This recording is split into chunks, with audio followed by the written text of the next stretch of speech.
sobre mí. Yo preparé también una leve introducción también muy pequeña, así para reemplazar para que ustedes puedan conocerme. Entonces, yo soy ingeniera civil, soy brasileña.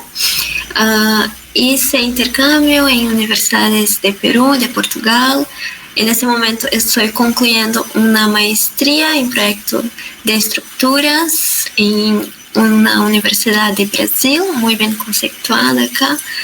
Y he publicado ciertos artículos científicos. Soy especialista en ingeniería sismo-geotécnica, interacción suelo-estructura. Tengo experiencia con más de 5 años en proyectos de edificios altos en Brasil. Soy miembro del Earthquake Engineering Research Institute. Soy también fundadora y propietaria de la empresa Sismo Resistentes Ingeniería, autora del curso de modelado de estructuras con Netabis y asesora de tese y palestrante por amor al conocimiento. Por eso que estoy acá hoy hablando con ustedes. Entonces, de inicio, yo voy a dejar acá para ustedes una propuesta. Les voy a decir que para los que estén interesados, yo voy a compartir un ebook mío sobre cómo hacer la verificación de proyectos, cuáles son las etapas que hacemos acá en Brasil, para aquellos que en algún momento de la ponencia tomarem un screenshot o una foto de la ponencia y etiquetarme en mi Instagram. Acá ustedes tienen el Instagram. Y también los que no tienen Instagram y tienen LinkedIn también pueden hacerlo, buscándome de esta manera. ¿Está bien? Entonces vamos a empezar ahora a conversar sobre los sismos. Primeramente, quero trazer para ustedes a importância do estudo sísmico. Solamente com algumas fotos acá para acordar ustedes de la importância do estudo sísmico em várias partes do mundo, com sismo acá em México, outro muito famoso em Estados Unidos, e como é o comportamento das estruturas em estas diferentes situações sísmicas. Temos acá o sismo em Japão, em Peru, um sismo muito famoso, é o sismo de Pisco.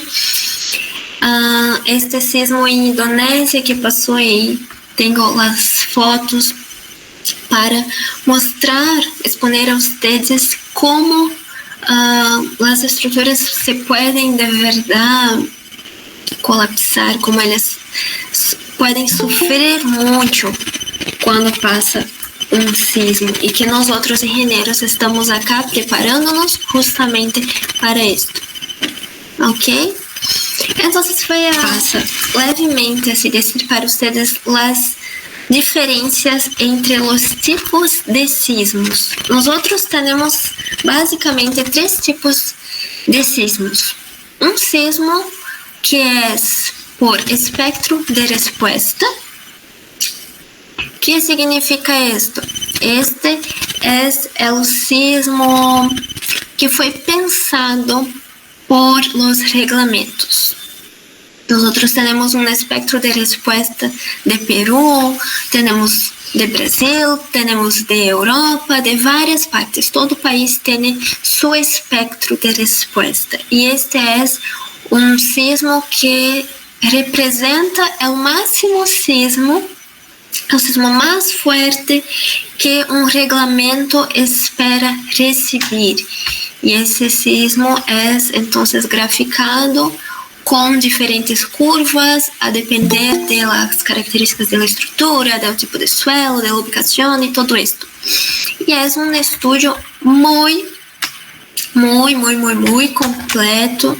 É como dizer acá, eu vou solamente exemplificar para vocês. É como dizer assim, vamos pensar que este é o espectro de Peru.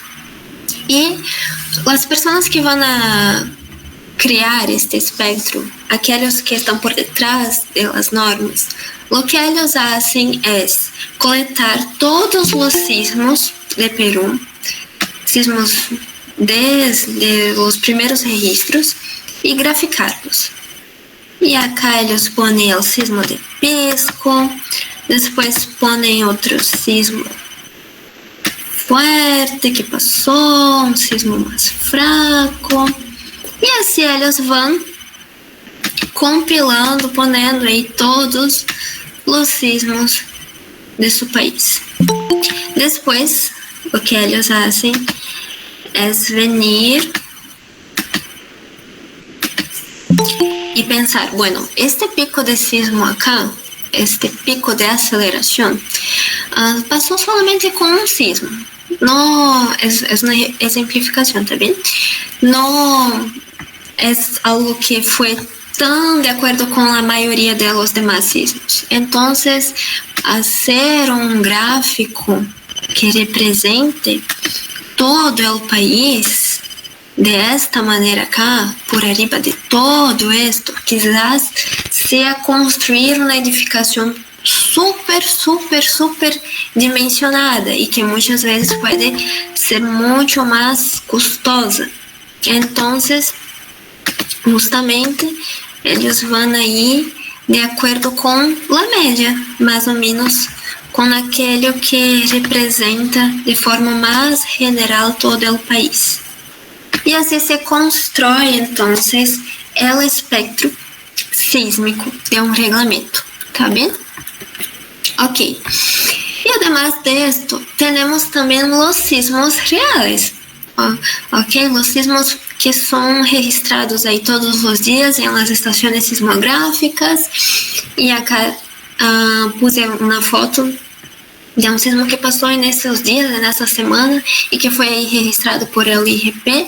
Y dejo acá ya mis felicitaciones a este instituto, al IRP, porque eles compartem todos os dias, de maneira muito clara, acessível para todos, um relatório completo que já tem graficado as informações do sismo, todo isso, magnitude, e isso não é comum em todo o país, não é todo o país que é assim tão transparente, tão bem ordenado em fornecer esta informação. Então, acá dejo minhas felicitações. E também temos o sismo artificial, que é algo um pouco mais novo, uma novidade, que estão começando a utilizar com mais frequência.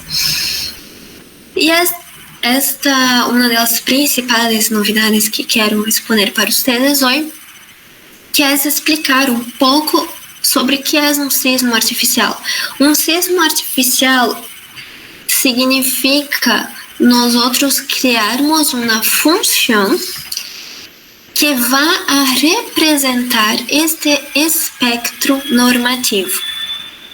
O sismo artificial é criado, uma função criada basada no espectro normativo.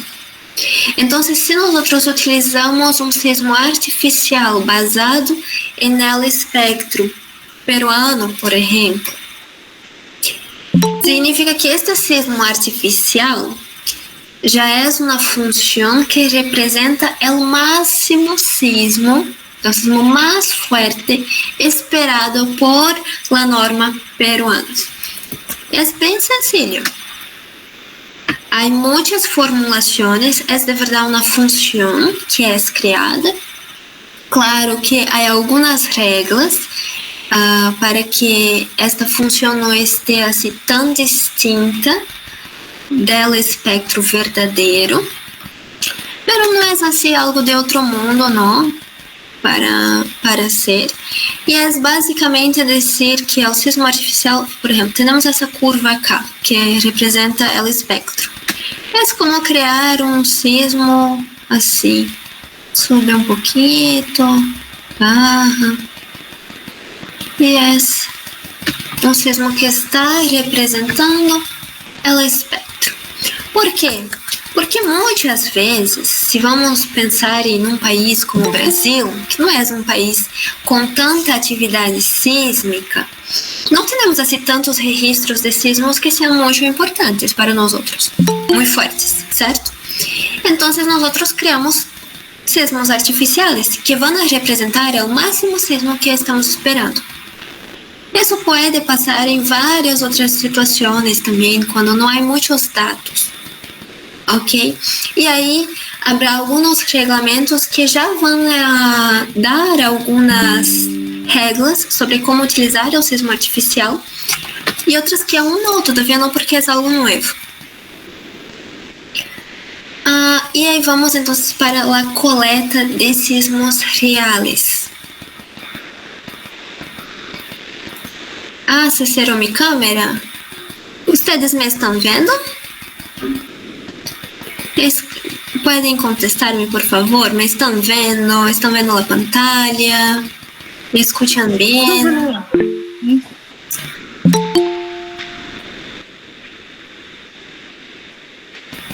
Minha câmera se ha paralisado. Tá bem.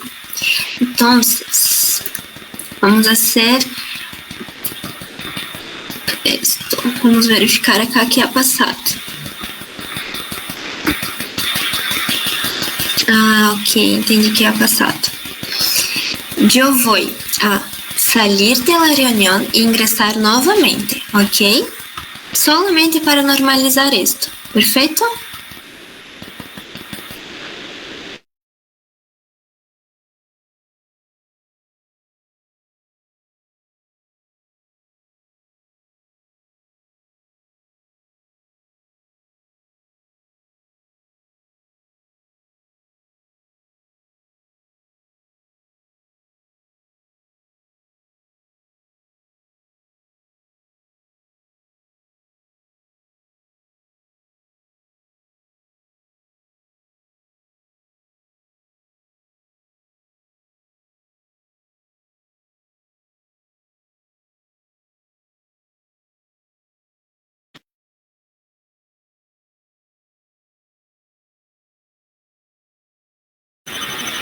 Vou vir acá. Estão comigo?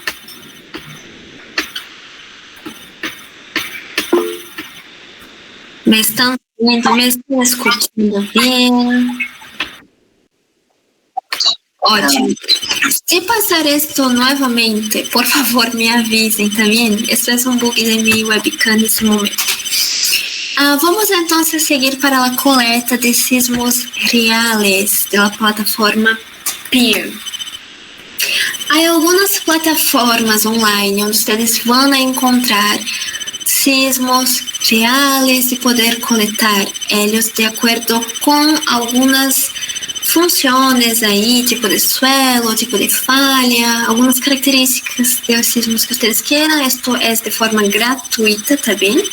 Então, uma delas é a plataforma Peer. A plataforma Peer é dos Estados Unidos, então alguns sismos de Latinoamérica não vamos encontrar.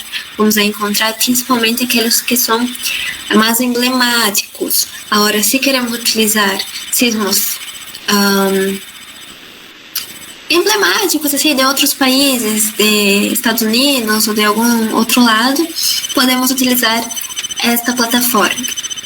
Aí nos mostra cá que inserimos um espectro target e de aí coletamos sismos parecidos, semelhantes a este espectro. Podemos descargar eles em formas de carpetas, aí hacemos o tratamento do sismo e tudo, e utilizamos no estúdio. Também temos a ferramenta Seismo Select, também é uma ferramenta gratuita, tem uma função gratuita para estudantes, pessoas que vão fazer algum desenvolvimento, né? A versão, creio que eles têm versão teste também.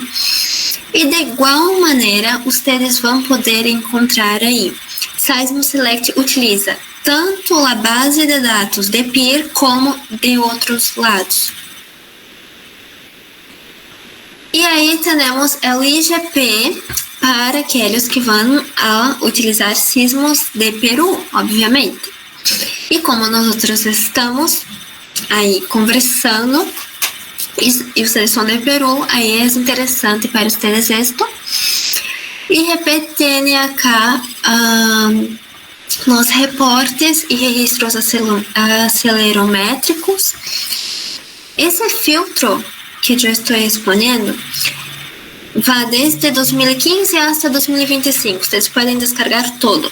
Vienen acá en descargar y descargan imágenes como esta que tengo acá. E se ustedes van em sismos históricos, há uma outra parte onde está escrito descargar dados, que também tem aí todos os sismos que han passado em Peru desde 1400 e tanto, ok? Todo está aí no LGP, gratuito. E também temos o Sismid. O Sismid também está aportando aí com muitos registros. Eles sempre nos fornecem muitas informações sobre muita coisa. Então, sempre que vocês tenham a necessidade de encontrar algo, vão direto aí em Sismid, que eles têm muita informação, assim, muita investigação com muito tema importante para Peru. E acá eles também nos indicam, nos verificam, põem indicação de qual é a rede que está registrando o evento e tudo de forma bem acessível, gratuita e disponível aí de forma bem ordenada para vocês. E aí vamos para o tratamento de sismos reais. Por quê? Nós necessitamos fazer o tratamento dos sismos depois de descargar eles. Não vamos utilizar o dado crudo, ok? Sempre fazemos um tratamento. E as ferramentas de Seismosoft, elas são muito boas para fazer tratamentos. Vocês podem fazer vários tratamentos diferentes com os sismos de acordo com aquilo que querem. E esta ferramenta Seismomatch é solamente uma das várias opções que vocês têm. Seismomatch é quando vocês querem utilizar um sismo que é de outro país, pero que querem adaptar para o regulamento peruano. Aí, então, nós inserimos o espectro target, selecionamos o sismo, por exemplo, o sismo de Loma Prieta, e pedimos para ser o match. E a ferramenta vai adaptar este registro para estar mais de acordo com o espectro de vocês, porque esse é aquele tema que eu expliquei. Não vamos trabalhar jamais com um sismo que seja muito baixo do espectro do regulamento, e tampouco vamos trabalhar com um sismo que está fora da realidade. Então, hacemos uma adaptação, um match, tá bem? E acá podemos ver justamente isto, o sismo original, tal como é, e depois de fazer o match, como ele se queda. O sismo artificial é uma função semelhante a dizer que vamos criar algo assim, que sofreu um match, só que é um pouco mais parecido aún com a curva, tá bem? Acá é para que vocês possam ver a diferença. E então, a ferramenta de sismo artificial. Aqueles que estão assim mais involucrados e desejam criar a função de um sismo artificial, você pode criar uma função de sismo artificial e generar um sismo sem utilizar uma ferramenta. Pero esto es demorado, es trabalhoso y todo, y tenemos la herramienta a nuestra disposición ya bien preparada. Acá também utilizamos um espectro target para empezar, e deste espectro generamos um sismo. E aí podemos fazer vários tipos de adaptações e generar o sismo mais de acordo com aquilo que nós desejamos. Tá bem? E como eu expliquei para vocês, estas curvas de color rojo, elas são os limites. Porque dentro da ideia de criar um sismo artificial, vamos trabalhar com limites, com intervalos. Então, o sismo artificial ele não pode estar tão por debaixo desta curva roja que temos acá, e tampouco tão por arriba, acordando que el espectro mismo es este, el espectro target. Entonces ellos trabajan con limites para que esta curva criada no sea tan por arriba y tampoco por abajo. También. Bueno, y básicamente de esta parte de tratamiento de coleta de sismos, es esto lo que hoy quiero traer acá para ustedes. Para aqueles que já han visto, uma vez eu já he apresentado algo sobre esto, e aí apresentei de uma forma muito mais extensa e que foi demorada e todo.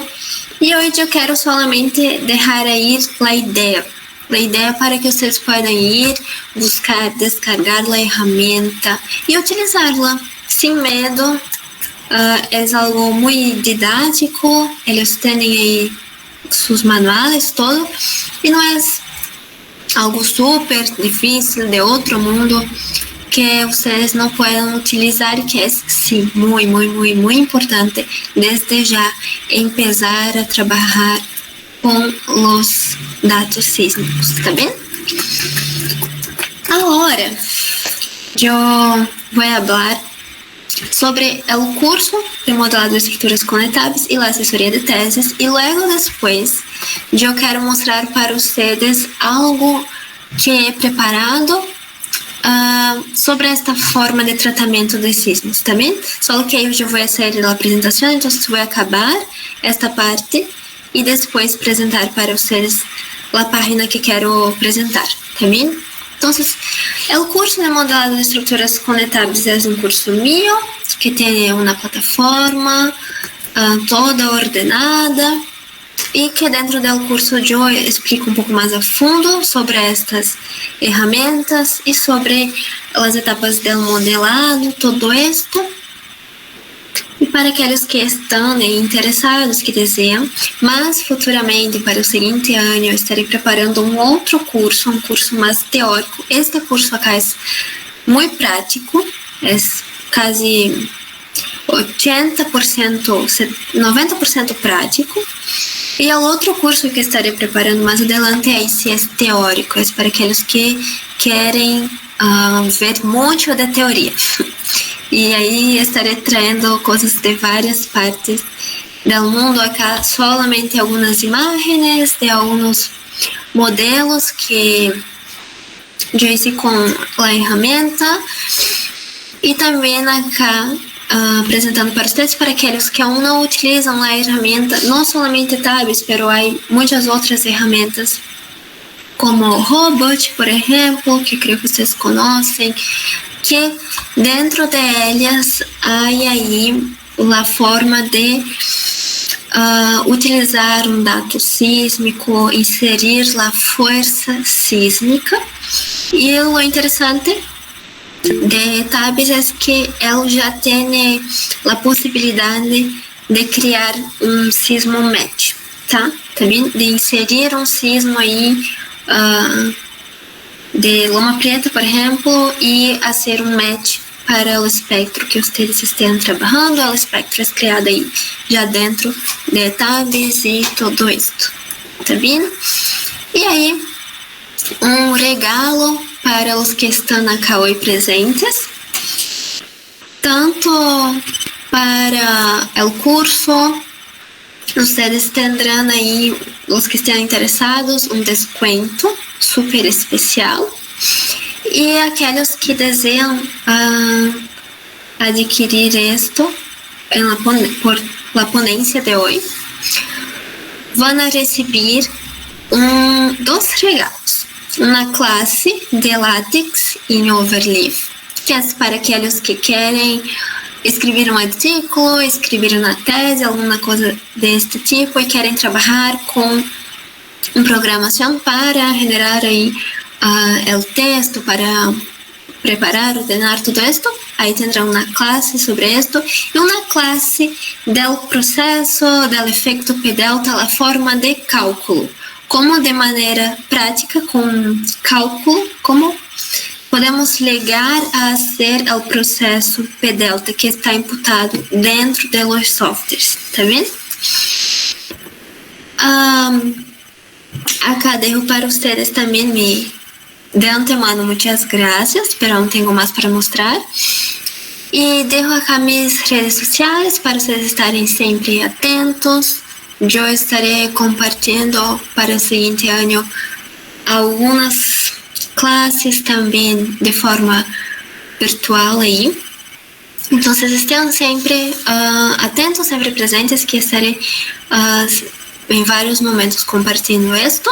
Os que estejam interessados em la assessoria de tese, saber como que funciona, que queiram ser assessorados por mim, também, por favor, me enviem por el correio. E agora sim, vamos para o que quero muito, muito apresentar a vocês, que é esta plataforma, uma plataforma que foi criada por el cientista de la computación Alexander Lick, en parcería conmigo.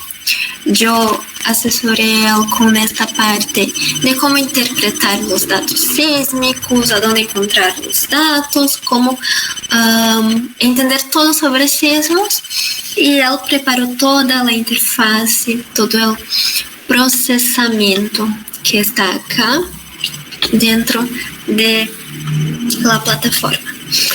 E aí, lo interessante é o que hicimos acá, que é utilizar todos os sismos de Peru e ponerlo aí no mapa. Ok, já temos algo parecido hecho por el IGP e por el Sismid, que eles põem aí uma foto onde indica os sismos, magnitude e tudo. É nuestro que hemos preparado, acá tem, é um pouco diferente. Tem todo o intervalo de los sismos, não há acá nesse momento os históricos, porque decidimos nesse momento solamente trabalhar desde 1960 até 2025. E aí podemos ir filtrando e se clicamos acá, podemos ver mais de cerca, mais de lejos, todo o mapa da região, filtrar. Não quero ver o sismo que é leve. E hubo toda uma classificação para definir que é um sismo leve. Um sismo leve é um sismo que tanto sua magnitude é baixa, como também sua profundidade é muito grande da superfície. Então, aí hubo toda uma classificação para definir isto. E também para definir, então, quais são, para que possamos ver bem claramente, né? Em todo o Peru, quais foram os sismos mais intensos, aqueles preocupantes, aqueles que nos dão medo, e aonde que eles estão, qual é a ubicação onde passou, qual é a magnitude, qual foi a profundidade. Isso é excelente para várias interpretações, tanto em estudos, como também quando estamos fazendo projetos, sabermos quais são as partes do país que sofrem mais com um sismo, né? Quais são as regiões onde nós não podemos de maneira nenhuma deixar de utilizar a ação sísmica em nossos projetos, de considerar. Incluso, algo interessante que eu estava conversando com o Alexander sobre é que neste ponto houve um sismo, mirem vocês, houve um sismo em 2013 de magnitude 7, com a profundidade de 30 quilômetros. Depois, 5 anos depois, passou outro, magnitude 7, profundidade 27. 31, 27, um pouco mais intenso, né? E quase 5 anos depois também, em 2024, um pouco mais, né? Passou um outro sismo com magnitude 7 e uma profundidade de 42 quilômetros. Então está muito claro que esta falha, a falha que cai nesta região é muito ativa. De 5 em 5 anos se genera um sismo forte acá, nessa parte. Então, esto é muito interessante que nós possamos sempre estar utilizando. E vocês podem construir incluso interfaces semelhantes a estas que nós estamos apresentando para vocês. Claro que há aí a programação por detrás disto, que aí se queda com Alexander. E só que não é assim tão complicado, e vocês também podem criar algo assim e estar aí atentos sempre às suas informações, aos dados. Tá bem? E acá também uma representação em forma mais de foto, assim, um gráfico que nos indica aí a presença de los sismos, a classificação, então hasta que ponto é classificado, né, como um sismo leve, hasta quanto de magnitude, de profundidade, quais são os sismos que vieram então a ser aqueles mais peligrosos, e tudo isto utilizando a lógica fuzzy, que é uma lógica de interpretação de dados como se fosse um pensamento, como se fosse uma forma humana mesmo de interpretar os dados. Então, para hoje é isto, e eu estou aqui para que vocês me possam fazer perguntas, para que possam conversar comigo. Eu quero saber de vocês qual é o contato que já han tenido com os sismos, se vocês já han estudado sobre, se já han buscado sobre, se já han trabalhado com sismos, se fizeram alguma investigação por conta própria, se estão aí antenados às notícias. Quero que me contem qual é o contato, a profundidade que vocês têm com os sismos e que temas aí les está interessando saber mais sobre, que todos vocês têm, todo esto, ¿tá bem? Então, eu vou deixar de compartilhar minha pantalla acá. Déjame ver acá. Es que se cortó, se salió. Aquí, ahí está. Listo. Perfecto.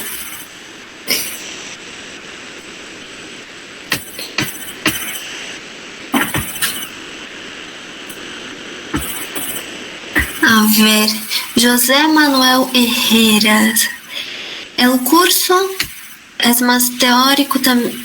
O curso mais teórico também é sobre etapas, é decir, por exemplo, entender mais a fundo como o programa maneja o modelo de elementos finitos ou os casos não lineares. Sim. Sim. Este curso que tenho para vocês en este momento é um curso prático. Então, eu quero fazer o modelado de uma edificação, quero modelar um edifício alto, não sei como fazer em etapas, não sei como aplicar as cargas, não sei como considerar os sismos aí, estou perdido, tenho um projeto para fazer, tenho uma investigação que fazer e não sei utilizar isto. Eu estarei aí para ajudar em esto. E, obviamente, em alguns momentos em las classes, eu hablo sobre o que está por detrás do software. Porque o software trabalha tal como foi pensado de forma teórica, ¿sí? Entonces ahí dentro hay diferentes formas de considerar los elementos finitos, como me mencionó. También hay diferentes formas de calcular, de considerar los elementos, diferentes formas de procesar el sismo, de considerar. Entonces, sí, por detrás hay mucha cosa, hay mucha formulación, hay mucha interpretación de cómo funciona un elemento, cómo es el comportamiento de él. Y sí, en algunos momentos yo estoy ahí hablando, solo que no sento con ustedes y muestro de forma manual cómo hacer este cálculo, ¿correcto? Ahora, el otro curso, que es más teórico, que estará ahí para el siguiente año, este sí es donde yo voy a sentar y presentar para ustedes cuál es la teoría que de verdad está por trás de esto. Como que, los elementos finitos, hay diferentes tipos de elementos finitos. Hay diferentes formulaciones para los elementos finitos. Yo puse en el curso una pequeña, un vídeo que habla de forma muy clara sobre estas diferentes formulaciones y todo esto. Solo que muchos, en muchos momentos, no quieren ir tan a fondo, ¿sí? Entonces, no fue la idea. La idea que estaré trayendo para el curso teórico es explicar qué hay ahí por detrás, las diferentes formulaciones que tenemos. Por ejemplo, este proceso P-delta. Proceso P-delta es algo que escuchamos há mucho tiempo.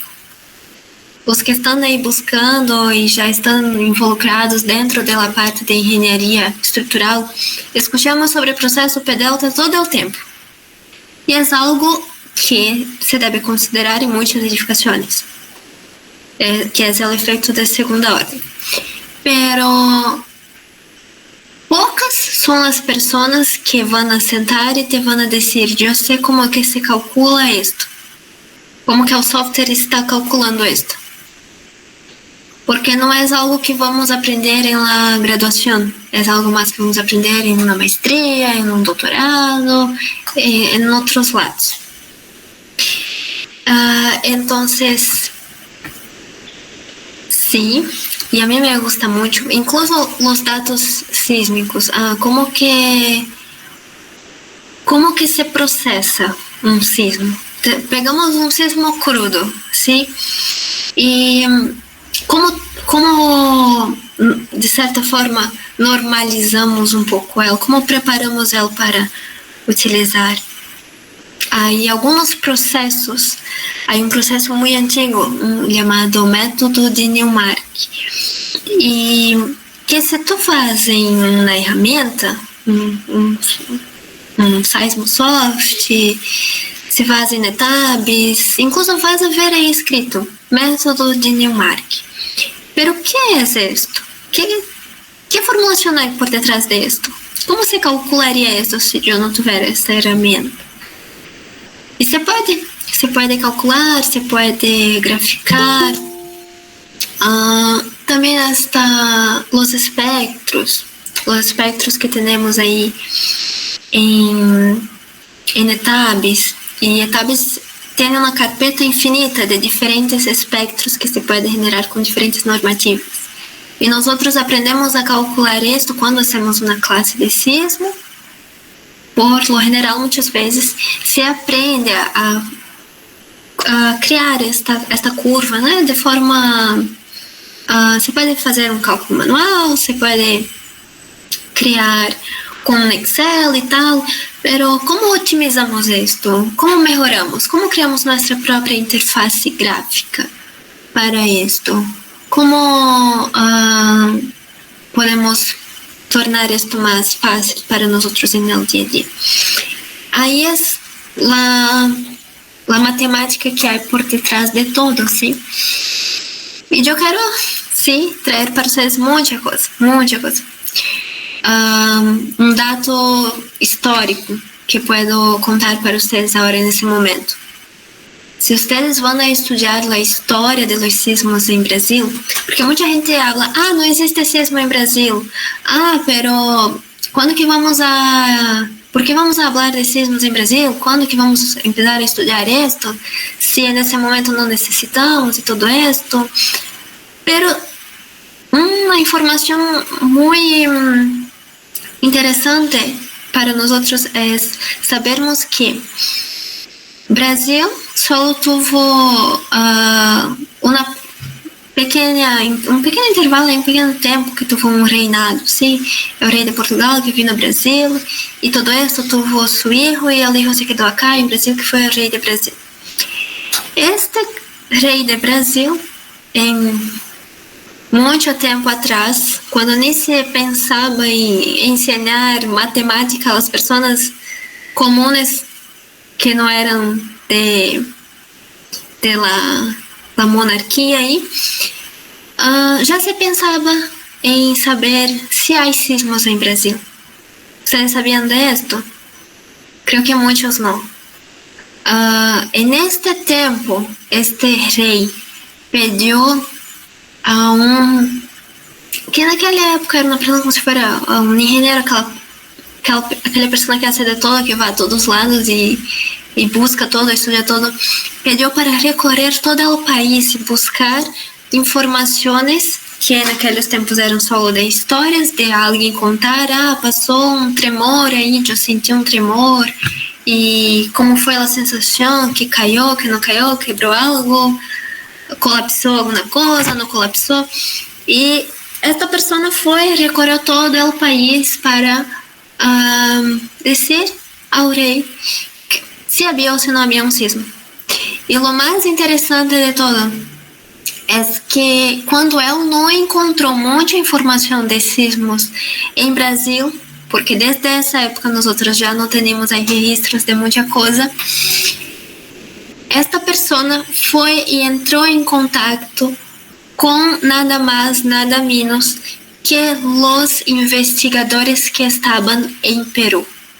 Então, Peru, desde esta época, já tinha muito dado sísmico, muita informação sísmica para fornecer. E já estava aí desde esta época, em parceria, em conexão com o Brasil e creio que com outros países também, para fornecer dados, para fazer estudos com sismo. Então, mirem aí vocês a história que temos sobre os sismos. E não somente isto, indo mais a fundo, sim?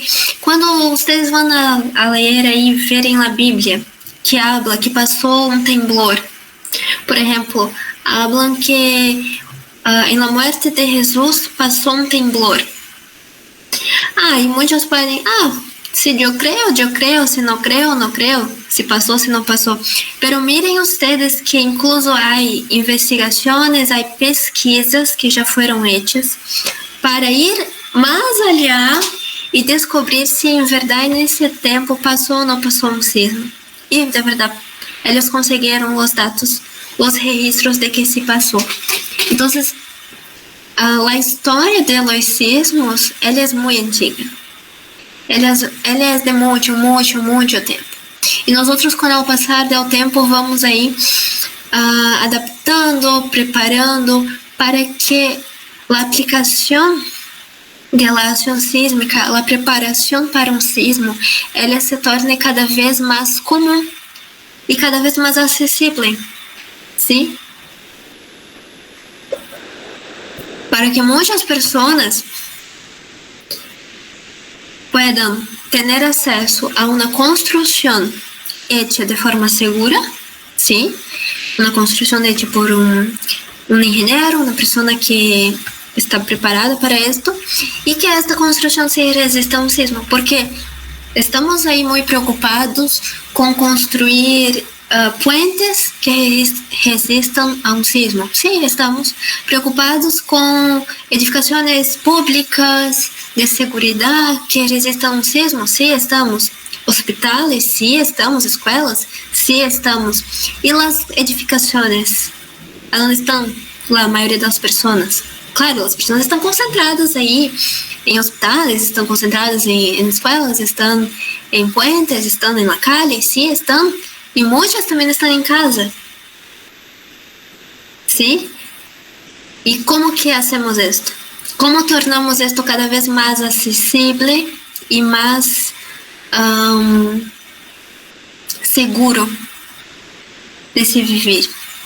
Esto es nuestro tema de vida, principalmente para os que estão em países como Peru, como Chile, vários outros lados, né, que vemos aí a situação de los sismos, tá bem? A ver, déjame ver se há mais perguntas. Por ahora, hasta ahora não he visto outras. Se há mais, me escriban. Acá. Ha considerado outras opções como Robot, Midas, enfim, ou outros softwares comerciais que também é. Sim, eu sei de estes outros softwares. Robot, tuve que utilizá-lo recentemente. Foi um pouco estressante, mas lo utilizei. Robot é um software muito bueno para estudio. É um software de Autodesk. Então, tal como AutoCAD, que é muito popular, Robot também tende a ser muito popular e ser muito importante para aqueles que são estudantes, sim, para aprender, porque dentro dela também há aí é um pouco semelhante a ETABS, é um pouco mais engessado, não é tão super aí, pero es muy bueno comparado con muchos otros softwares que yo conozco. Es muy bueno. Si ustedes van a hacer un estudio o querem utilizar um software, não querem utilizar um ETABS, por exemplo, utilizar um Robot é algo interessante, tá bem? Midas eu também já he visto Midas. Midas é semelhante com Robot, não é tão diferente assim. RFEM,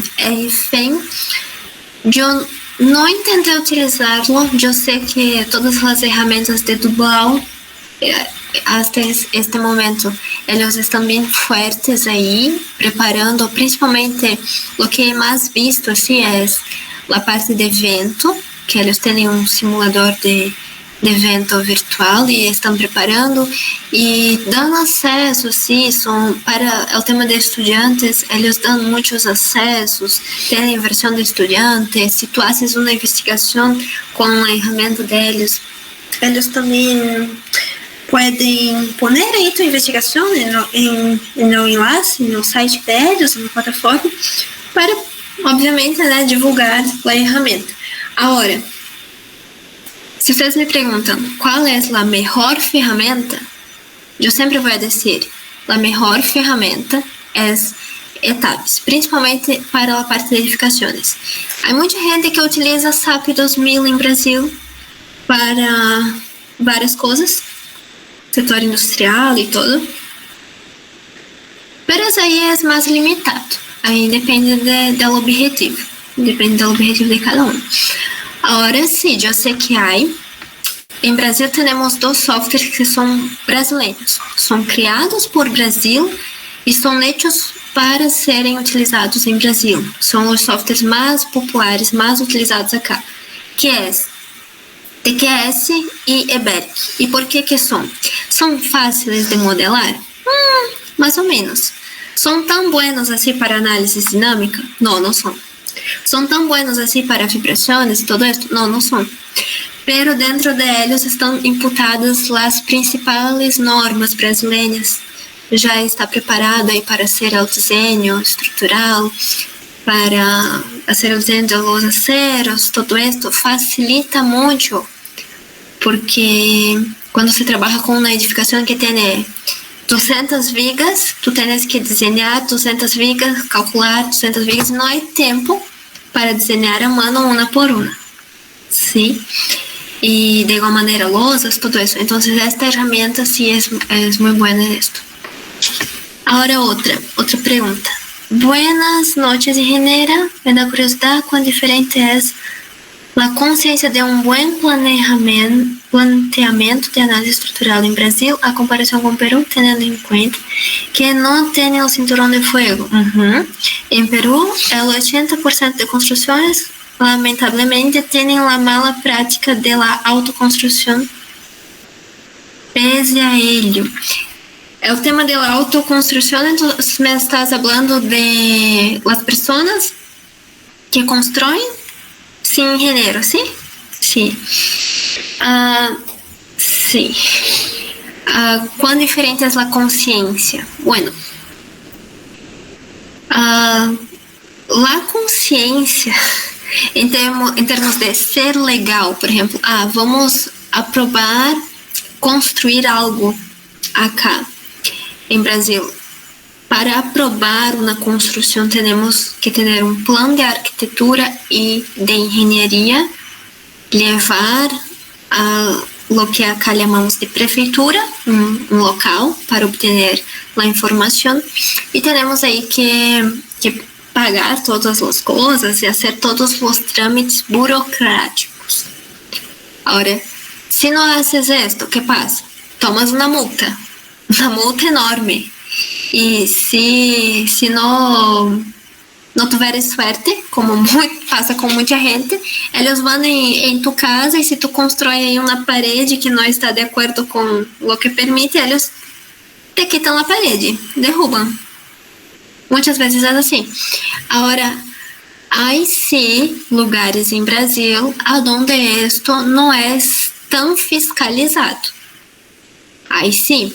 Por exemplo, acá eu estou nesse momento em Rio de Janeiro. E temos algumas regiões que são um pouco mais de comunidades mais carentes, ou em partes que são assim muito rurais. Aí então não vai ter tanta fiscalização. Agora, sobre a outra parte que me falaste que é interessante, que é a parte de ser ou não ser do cinturão de fogo. Eu entendo que é diferente construir uma edificação em Peru e construir uma edificação em Brasil. E, incluso, há muitas edificações acá no sul do Brasil que se estão quedando famosas porque a arquitetura faz coisas diferentes e nossa engenharia estrutural permite que a arquitetura haga coisas que em Peru não se poderia fazer. Por el tema de las irregularidades estruturales, las diferencias de simetría, de distribución de masa, de peso, por el espessor de una losa acá es diferente del espessor de una losa en Perú, el espessor de una columna, muitas coisas assim se cambiam. Lo que para nosotros acaba sendo preocupante é o tema del vento. O tema do vento acá sim acaba sendo preocupante quando temos edificações altas. Por exemplo, vocês han visto, creio, que temos as torres mais altas da Latinoamérica. As duas torres, os dois edifícios residenciais mais altos, que têm quase ou mais de 200 metros de altura. Temos o prédio residencial mais alto.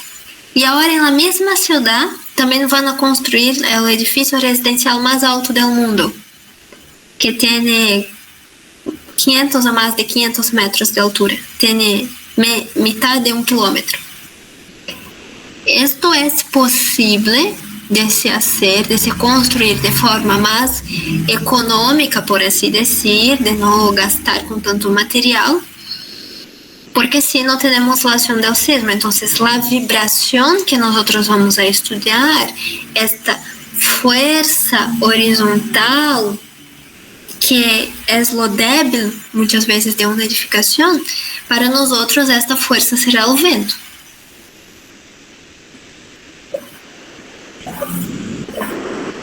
Só que estamos aún também avançando bastante nisto, porque não é algo assim que não é tão comum de passar ventos tão fortes tão seguido, de ter tanto caso assim de de muitas muertes, de algo tão catastrófico.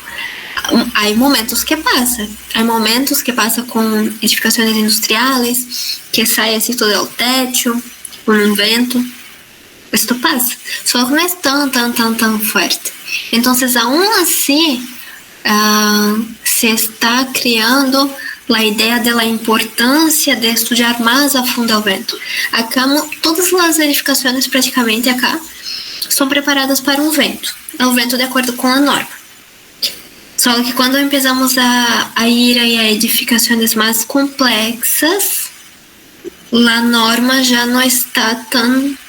Ela está mais para aquilo que é mais general, mais genérico. O mais específico, nós temos que preparar-nos e buscar a fundo, estudando, fazendo ensaios de túnel de vento, fazendo modelos e todo isto, tá bem?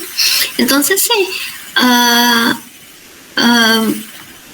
são essas as diferenças para vocês, os que já han tenido contato, que pensam em ter contato com o Brasil. É um país bastante burocrático em muitos temas. Então, há muita burocracia para hacer qualquer coisa.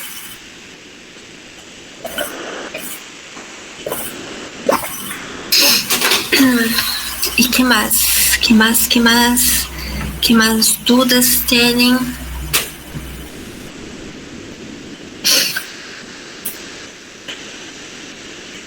Este é o momento de perguntar.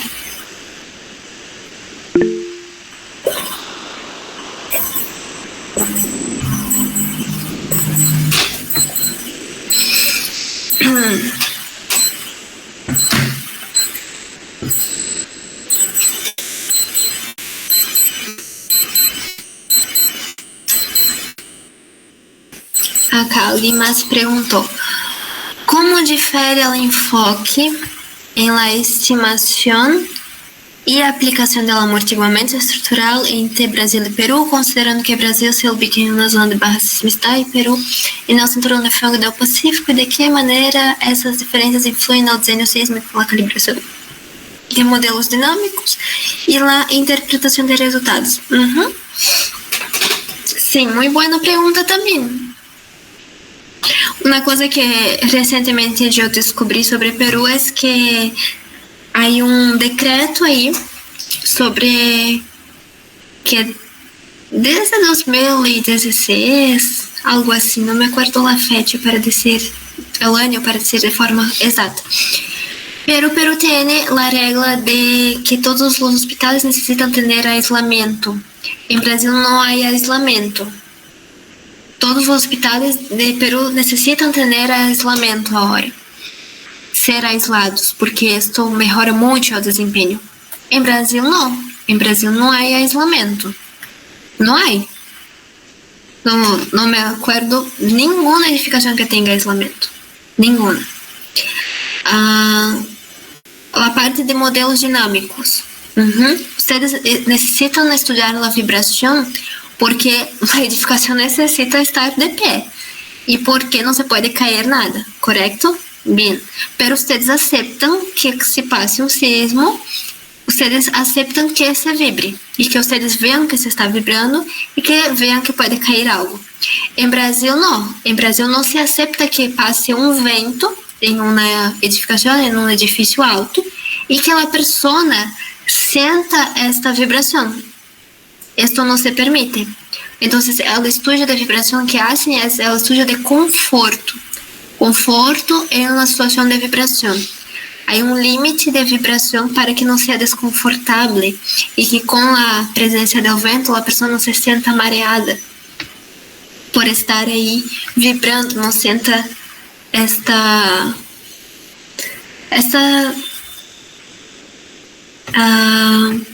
vibração, esta frequência.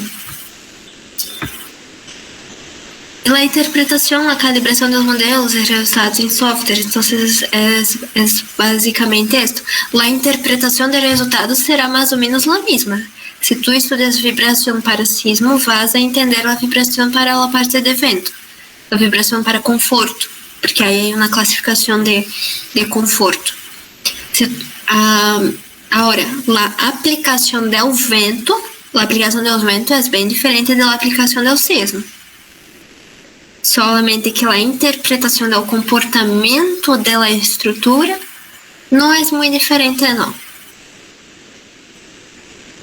En la parte así de modos de vibración, no es así tan diferente. No cambia mucho. La exigencia de aislamiento sísmico, de acuerdo con la norma, es para la zona 4 y 3. Las zonas 2 y 3 y partes de la serra más cercanas a Brasil no obligan a usar aislamiento sísmico. Ah, interesante. Bueno, es porque yo he visto un decreto que hablaba sobre ser obligado para los hospitales. Aí eu não sei. Porque também he buscado bastante e vi que muitos hospitales que foram estudados, por exemplo, Sismedia estudiou muitos hospitales para preparar esto, né? Para dizer se o hospital resiste ou não resiste a um sismo, que necessita melhorar aí. E muitos estudos que eu he visto de verdade foram mais para a parte de Lima, a parte mais urbana. Então, outras regiões aí de verdade também não vi.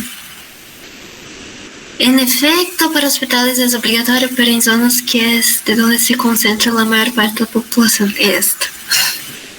Esto mismo. ¿Y qué más? Me está gustando mucho conversar con ustedes hoy. Como que estamos de tiempo, yo no sé si hay un límite, no quiero que la reunión se corte de la nada.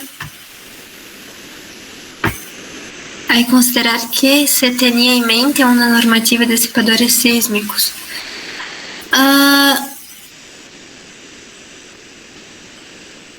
Entendi. Porque lá ustedes tienen la E.031, que es la norma de aislamiento.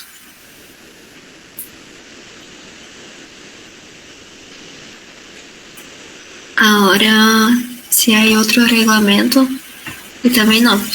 Pero sempre que vocês tiverem alguma dificuldade em termos de minha norma não considera tal coisa que hago, busca sempre o Eurocódigo, entende muita coisa importante, a ACE e as publicações de FEMA. As publicações de FEMA são muito importantes. De ellas viene la consideración de mucha información para los demás reglamentos en varias partes y en otros países. Entonces es así. Por ejemplo, si ustedes miraren la norma sísmica de Brasil, es totalmente diferente de la norma sísmica de Perú. Es bien diferente. Tiene mucho menos requisitos y todo esto es más simplificada. Entonces, si nos falta alguna información, ¿a dónde vamos? A otro reglamento. Vamos a mirar otro reglamento y ver qué dice otro reglamento. ¿Considera usted que los disipadores podrían sustituir a los aisladores para esos casos de hospitales? Entonces, los aisladores ellos son también una forma de disipación. Ahora, hay sí otros tipos, otras formas, otras metodologías. Y lo que es más importante es ver qué cosa es más barata, qué cosa es menos costosa. E é mais fácil de se aplicar, é mais fácil de se fazer. Por exemplo, vocês conhecem aquela esfera enorme que há no edifício de Taipei, é um amortiguador de massa. Que amortiguador de massa mais simplificado podemos fazer em nossas edificações? Poner o reservatório de água no topo da edificação, bem no centro e no meio. La massa, la carga que tem a água do reservatório Também serve como um amortiguador de massa. E é mais barato. Muito mais fácil também de hacer. Aí é onde entra um montão de formas e que muitas vezes se vai optar por lo que é assim, mais simplificado.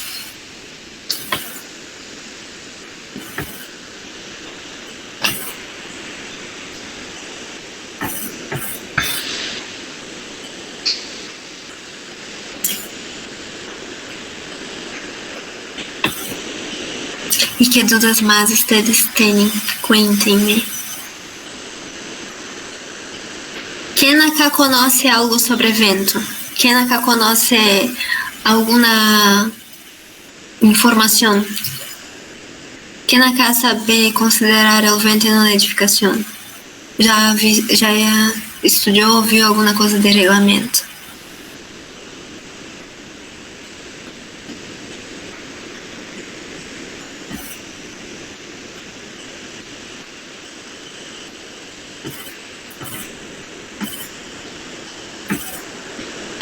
Y por ejemplo, el tema de la aplicación de los aceros, de qué dimensiones de aceros, qué formatos de considerar.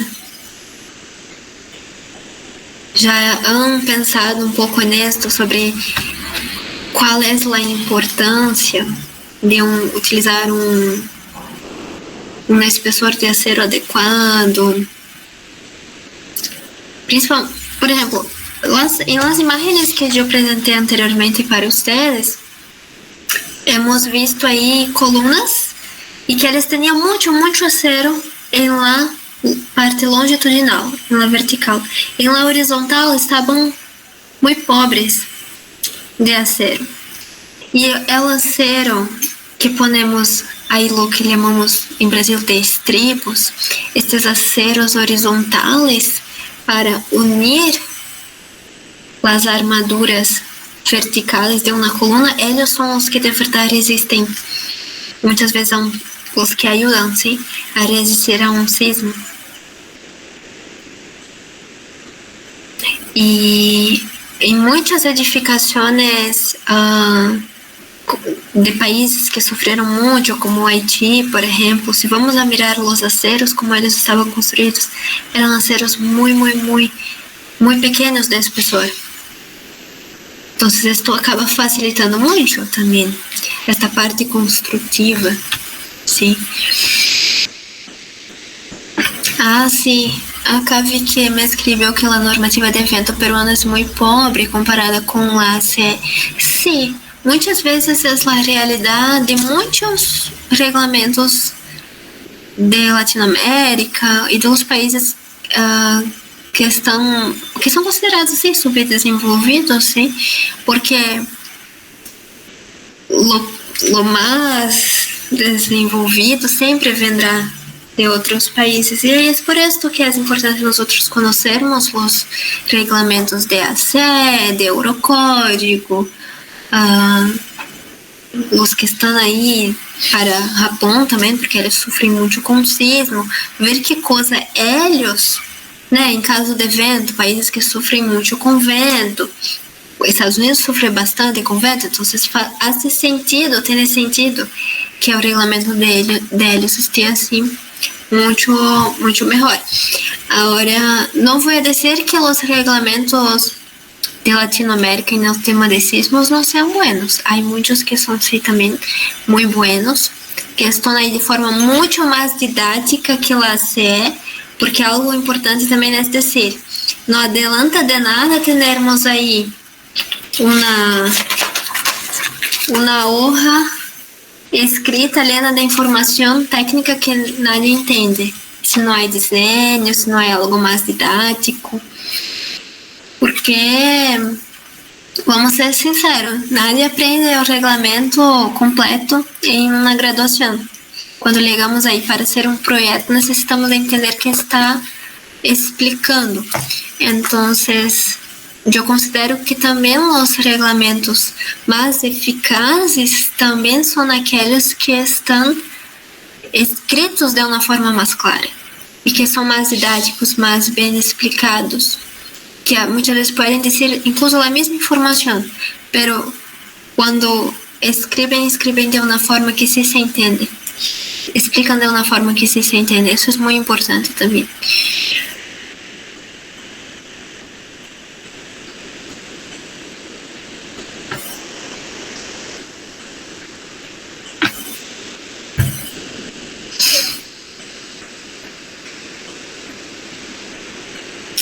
E como que vocês estão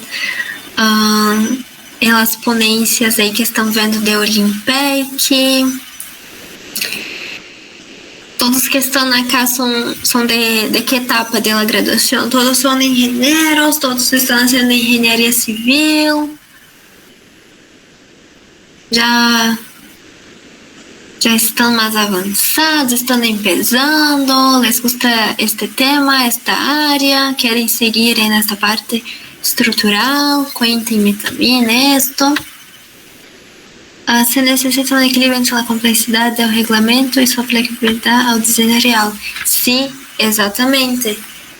Um equilíbrio entre o regulamento e a aplicabilidade, que é complicado, é bem complexo.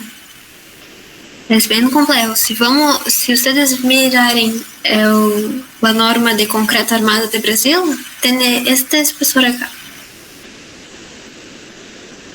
E como que se traduz todo isso para construir no dia a dia? Como que se atende todos os itens que estão aí? Bastante coisa, é algo bem complexo.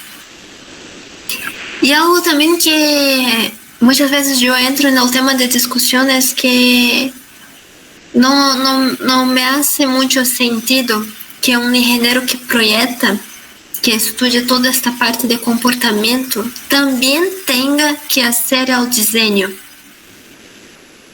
Porque é muita informação, é muito detalhado, muita coisa. E muitas vezes não se atende todo. Muitas vezes se deixa passar. E não sei como é, creio que em Peru não é também assim, tal como não é em Brasil. Não temos aí um órgão que vai verificar os projetos e dizer se, ok, este projeto está hecho de acordo com a norma, se pode construir. Não vamos ver isso. Então, vamos ver em muitos casos passar aí por despercebido coisas que não deveriam passar. E se vamos ver outros países que são um pouco mais desenvolvidos, eles têm o engenheiro que projeta, que estabiliza, e o engenheiro que faz o desenho, e que incluso eles otimizam muito a parte de desenho, para que seja algo bastante otimizado, para que aqueles que vão executar já tenham aí de forma fácil como executar.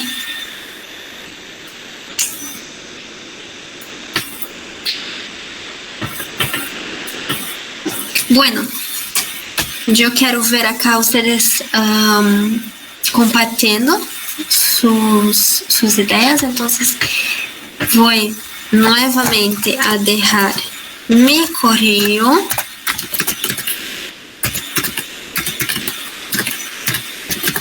para que me puedan hacer más preguntas, que me entrem em contato.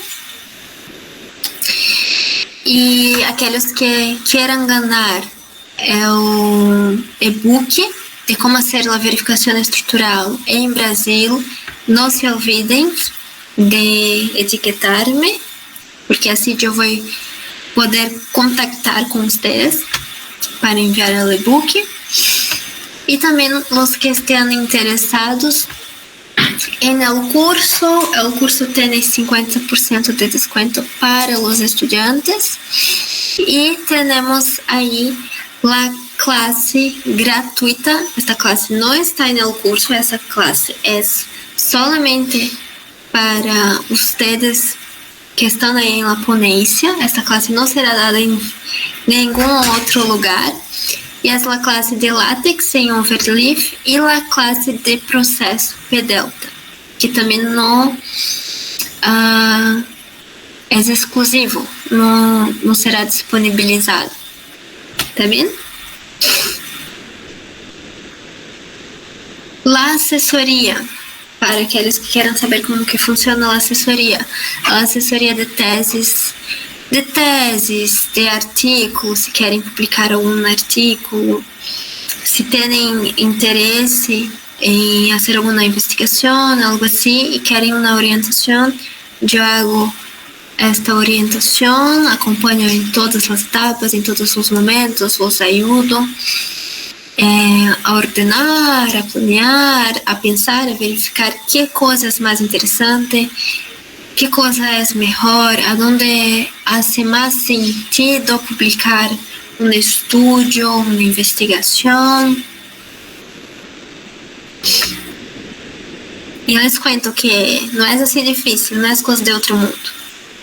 O que passa é que muitas vezes temos um contato, nós mesmos que somos engenheiros, temos um contato errado, errôneo, muitas vezes equivocado com a escrita, com a parte de produzir algo escrito.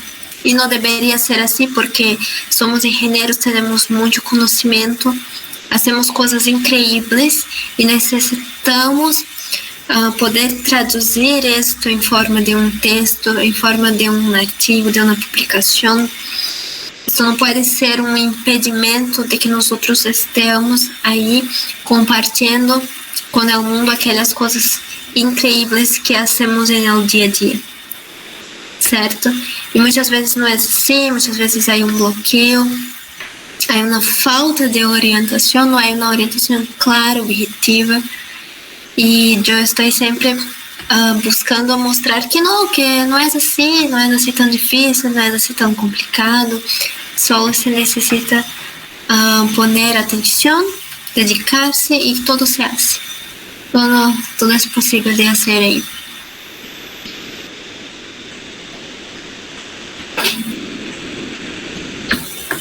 Bueno, já nos vamos passar um pouquinho do tempo. Eu quero saber aí como que está mi colega, mi moderador.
Eu sei que